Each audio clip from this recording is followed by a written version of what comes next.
IIM பெங்களூரில் இல்லாட்டி IIT மெட்ராஸில் இல்லாட்டி உலகம் நாடு முழுவதும் இருக்கக்கூடிய ஐஐடி ஐஐஎம் போன்ற நிறுவனங்களில் ஏற்கனவே ஓபிசி வகுப்பை சார்ந்தவர்கள் எஸ்சி எஸ்டி வகுப்பை சார்ந்தவர்களுக்கு பல்வேறு இன்னல்கள் தொடர்ந்து நடைபெற்று கொண்டிருக்கிறது.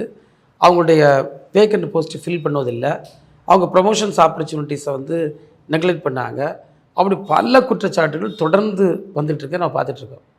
இப்போது அங்கே ஒரு டைரக்டரை தேர்வு பண்ணான். ஒரு டைரக்டர் தேர்வு பண்ணாக்கு அவ்வளவு ரூல்ஸ் அண்ட் ரெகுலேஷன்ஸ் இருக்குது. அதுக்கு முற்றிலும் எதிராக அங்கே எஸ்சிஎஸ்டி அட்ராசிட்டிஸ் நடந்து அதில் குற்றம் சாட்டப்பட்ட ஒருவர் எஃப்ஐஆர் இருக்குது, இதில் இன்வெஸ்டிகேஷன் பெண்டிங்.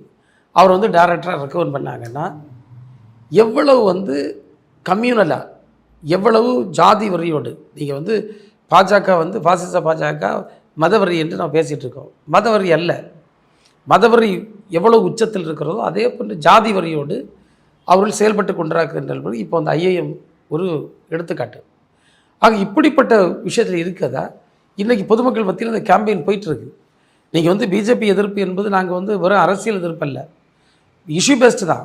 இப்படிப்பட்ட ஒரு வரியோடு பிஜேபி வருகின்ற நேரத்தில் ஒருவேளை நாளைக்கு அவங்க நாடாளுமன்றத்தில் ஒரு அறுதி பெரும்பான்மையோடு வந்தால் எந்த அட்ராசிட்டிஸ் செய்ய அவங்க தயார் என்ற சூழல் தான் இன்றைக்கி நாட்டில் நிலவி கொண்டிருக்கு. இதை மக்கள் புரிஞ்சுக்கிட்டு இருக்காங்க.